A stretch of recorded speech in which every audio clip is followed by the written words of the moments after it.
This is about Don Bradman, but to get through to him, you really need to start with his era. And if he was the best batter in his time, which obviously he was, then Clarrie Grimmett was the best bowler. He took 216 wickets in 37 tests at an average of 24. He did all of that with a hat on, and was for a long time the fastest to get to 200 wickets until another leg spinner, Yasir Shah, went past him. So he held the record for the quickest to 200 wickets for 82 years, or to be precise, 30,243 days. He was also the first man to get to 200 wickets, and he held the world record for most wickets for 19 years, although that was partly war assisted. I could go on with Grimmett facts forever, so I will. He bowled the most deliveries per game of any bowler ever, and it's not even close. He averaged 65 six-ball overs per match. Fuck. And he was 33 when he made his debut. Grimmett had been born in Dunedin and then played cricket for Wellington, but he did all this before New Zealand were a test team. Then he came to Sydney and dominated, but New South Wales didn't really want him, so he went to Melbourne and dominated. But Victoria also didn't really want him, so he went to Adelaide and dominated, finally getting a regular shot for South Australia, and then he got picked for Australia, where he dominated. Moving locations that many times when cricket was amateur is no joke. And if he hadn't, we probably wouldn't know about the flipper, which he invented. But as you can see, Grimmett was slow, awkward, and looks as threatening as a glass of milk. And yes, looks can be deceiving. He was incredibly skillful. But for a long period of time, Grimmett was one of the best bowlers in the world, with a cap on. And at the same time, Don Bradman was the best batter in the world, again, with a cap on. And statistically, he's the greatest of all time, right? There's never been a player even slightly like him. We've had flare-ups and great periods, but Bradman's numbers still look like they come from his personal dreams. 3,093 test cricketers have been around. More than half of those have been batters. In fact, there are 327 players with more than 2,000 test runs. That's a lot of people. The majority of this group are specialist batters. And realistically, there are no bad players here. Yes, there's a couple of bowlers who slipped in, and maybe some other guys who were given incredible goes by their selectors. But to make 2,000 test runs is something special. And Bradman is laughing at these guys. And you often get people say that the game was easier back then, which is undoubtedly true. But why didn't everyone else average 100? In fact, why couldn't anyone else even average 70? It was clearly a completely different era to now. There were only two top teams in Bradman's era, and he didn't have to face Grimmett, Linwell, Miller or O'Reilly because they were all playing for his Australia. Of course, he did play them in first-class cricket and also dominated them. India and New Zealand were really struggling in Bradman's era. West Indies and South Africa were slightly better. But it was England who had a professional setup for 100 years before Bradman, and he still managed to average over 80 against them. And when you're talking about Australian batters, you have to talk about the fact that historically it's been a great place to make runs. Bradman was pretty good at home, but he was also incredible away. And by away, I do mean England away. Not only because they were the best team, because that was the only place he ever batted in Test cricket outside of home. Even when you adjust for era, there are no holes in this resume. But it is worth noting how limited his experience is compared to a modern player who would have played 52 tests. I think when you're trying to compare players across eras, the only thing is to look at them versus their contemporaries. The game changes so much, even during someone's career, that in the end, the only thing you can do is compare them to the other players who played at the same time. And by that metric, he's still really good, isn't he? But the standard of cricket is certainly better in our era than it was in his, and that's because there are more players, better coaching, professionalism, analysts, physio, video, diets, medical help, and I don't know, everything else that goes with it. Not to mention that athletes are taller, faster, and stronger right across the board. That doesn't mean all players, but, the average. And so that means it's really hard to compare players across eras. So for instance, I think it's fair to say that if Viv Richards played T20s, we'd expect him to average around 40 with a strike rate of 160. But what I don't mean is if you kidnapped Viv Richards and brought him forward in a time machine, he'd make those numbers. What I'm really saying is, if you transplanted his numbers to the current day, that's most probably what they would look like. And what I'm basing that on is him versus the ODI players of his era, but also the next few eras. You can see here the size is the average, but we're focusing more on strike rate. Look how long it took for players to catch up to how Viv Richards hit the ball. He was clearly ahead of his time. But players did catch up. No one has caught up to Bradman. His name basically means a pinnacle that cannot be reached. But his actual career was so long ago. The entire game has changed. And recently someone asked me this question on Wagon Wheel. Siddharth says, will we get to a stage where the average speed in Test cricket becomes 140? You will always get specialists. It's a bit like baseball, that the average speed keeps going up, but that doesn't mean you won't get a baseball pitcher who pitches very slow. And I think we'll always get specialists like that. You still get very accurate tennis servers, despite the fact that tennis serving speeds continue to go up. But we're already seeing the average speeds faster and faster over the years. Very rare now to see an attack that doesn't have someone over, well, I was going to say over 90 miles an hour, but even over 85 miles an hour. That wasn't the case. I answered it at the time, but I've been thinking about almost nothing else since then. I think we know that for many great players, they would have transferred their games over to modern cricket. But that's if they were born in this era and had all the same advantages that modern players do. For what it's worth, Bradman believed that he could transcend eras. When asked what he would average against the great West Indian attacks, he said 50. When people were shocked that it was so low, he did point out that he was over 80 years old at the time. But to go back to my Viv nonsense from before, what would happen if we kidnapped Don Bradman just as he was making his international debut and we just made him play modern cricket? I think we showed through Grimmett before that the game Bradman dominated no longer exists. It is morphed almost beyond recognition from his game. So let's look at the bigger challenges for our time-travelling Bradman. Even well after he retired, there were still uncovered wickets in tests. It took generations for cricket to actually cover the square. And uncovered wickets get a bit of a bad run these days. Some of the flattest batting pitches of all times have been uncovered wickets. But when they were really tough was after rain. Even Bradman was said to have hated those kinds of sticky dog wickets. So as pitches get flatter, harder and faster, I think this is actually one thing that Bradman probably would have enjoyed.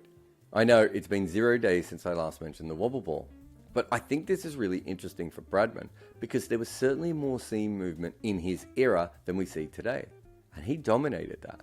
However, the wobble ball takes away his one big advantage. His super skill was reading the bowler, and the wobble ball makes that very tough. I would say the closest modern batter to him in terms of style is probably Steve Smith, and he has struggled with it. The other really modern invention is reverse swing, which is now probably less of an issue as teams are far more worried about the seam. There's the whole saliva thing with COVID and, not wanting to get caught like the Australians did. But there is still reverse swing around occasionally, and because Bradman played across the line, he would certainly get a lot of it. I think he might have actually struggled more in the pre-sandpaper era. I'm not sure reverse is going to be a huge problem for him right at the moment.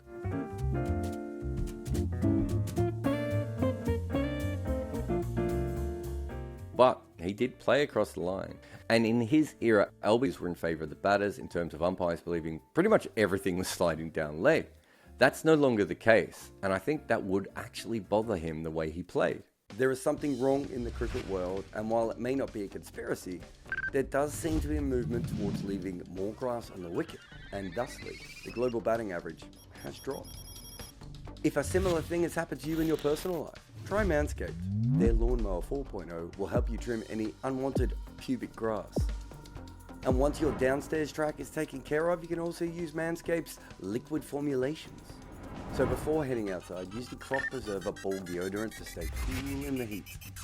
And if you've been playing too many games recently and you need some help with your strip, why don't you go and get their Crop Reviver? I think I may possibly have taken all of this analogy too far. But the point is, Manscaped sells items that allow you to shave your pubic itch pitch. Use the code REDINKER, all one word, which is the name of my podcast, and you can get a 20% discount and free worldwide shipping while you curate your special strip like a team of sweaty men hoping it doesn't rain. It's also worth saying that we just don't know that much about his game.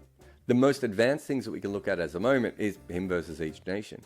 Perhaps someone like Charles Davis can look at how he went against individual bowlers. But we have no pitch maps or shot data on him. If he played now, we'd know everything. And he'd be tested in ways that were impossible in his time. Of course, then there's video analysis. And we know that could slow Bradman down. Because more than 65 years before video analysis was a thing, England tried it on Bradman. In a smoke-filled Lords committee room, they watched him bat on film until juggler Jardine saw Bradman flinch. Jardine then backed this up with other research on Bradman, including sending letters to people and talking to people, and he matched it with this new thing called leg theory that had been used by the West Indians and in county cricket. That's a lot of work. Compare that to what Stokes would do now. He could be half hung over on a sleep-in, roll over, grab his phone, and see every delivery that our time-travelling Don Bradman had ever faced just on his phone. And what ball did Bradman flinch at? The bouncer. In fact, Bodyline halved his average. I mean, halving his average means he still averaged 50, but still. And of course, facing the short ball now is completely different. He would have to bat in a helmet and maybe a chest or arm guard. Remember that outside of that one summer of short stuff where Bradman faced a lot of it, he never actually had to face it like that again. Now we bounce tail-enders like that. What would Bradman do when facing Neil Wagner, who was quicker than Bill Vos, was more accurate with his bouncer and could probably deliver it for far longer? This is Vos bowling. Remember, at this point, left arm seam was incredibly rare, and you can also see that there is an odd field with more players behind square on the leg side. But even with all that and the batters getting hit, you're not watching Mitchell Johnson, are you? To Bradman, Vos would have been a challenge. Fast forward to now, and he'd have to go up against Wagner and Bolt together in the one side. Australia didn't even play New Zealand in that era because they thought New Zealand was crap. And yes, Bradman was balanced, but nothing like we do now. There's no way a young player, not used to this kind of bowling, would be able to work it out straight away. And the bowlers are a lot faster now. Let's be really, really friendly to Jarrod Larwood and say that he topped out at, let's say, 85 miles an hour one day. That makes him a medium fast bowler by today's standards. And in his era, Larwood was a proper quick.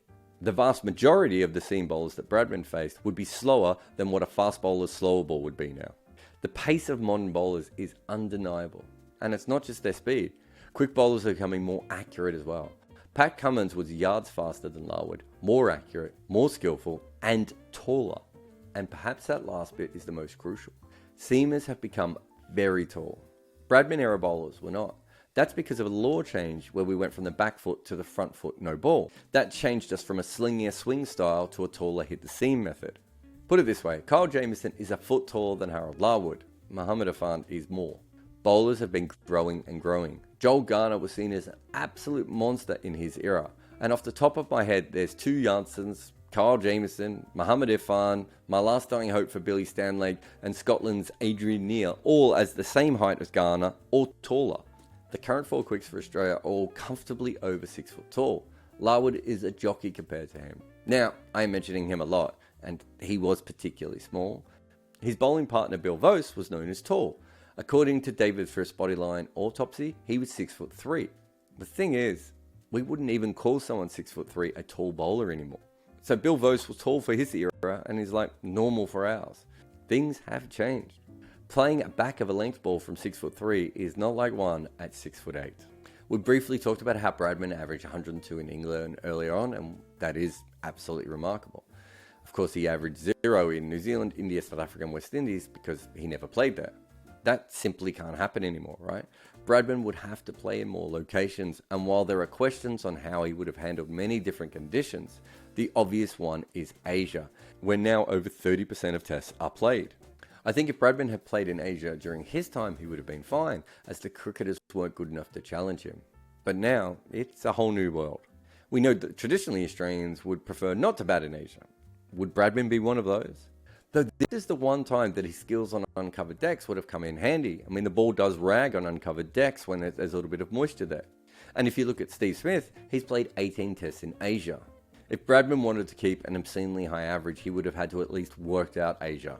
And while he played a lot of quality spin in his time, like Headley Verity, we know that playing great spin outside of Asia is completely different. How would Bradman do on fast spinning Indian tracks, low bouncing UAE wickets, or ragging sideways Sri Lankan decks? These are hard to bat on when it comes to modern players. For a time travelling Don Bradman, good luck. But also spin has changed. As you saw with Grimmett before, it was slower. Even Tiger Bill O'Reilly, who was quick for his time, was nowhere near the pace of Rashid Khan, Akshar Patel, or Ravi Jadeja. And all those bowlers have DRS as well. So playing them from the crease on helpful surfaces is so hard. And coming down the wicket is tough because they're so quick. We've already seen players who play across the line like Smith and Peterson struggle with the ball turning away during this DRS era. That's not a good sign for Bradman. And I also don't think he'd be able to get to the pitch of as many spinners as he did. But if you look at the footage of him to spin, he usually played back and only occasionally used his feet. His game was probably similar to Joe Root, just without the sweep. Deep or very forward connection points. And while he didn't sweep as much as Root or other modern players, he certainly could play that shot. Because he was so short, he really banked on bowlers slightly missing their lengths to pull or cut. Although I think in modern cricket, he'd probably sweep a lot more than pull. So in some ways, he's well set up for this. But playing on Asian decks to cricket bowlers with DRS, these are things that Bradman just never had to worry about. It's quite clear that Bradman had just incredible skills. And he wouldn't lose those by us dragging him forward in time. he did really help build modern batting, and he was every bit as good as his average says. But everything that cricket in the 1920s and 30s trained him for wouldn't be of much help when he faced a finger wrong'un from Rashid Khan at top speed, if he had to go up against Jasprit Bumrah's weird action which gives surprise pace, or facing Kyle Jamieson's massive reach. Where Grimmett was slow, awkward, and looked as threatening as a glass of milk, Ravi Jadeja is a world-class athlete and quick-spinning super predator. There is no doubt that cricket has evolved. The game that Bradman dominated just isn't the one we play today.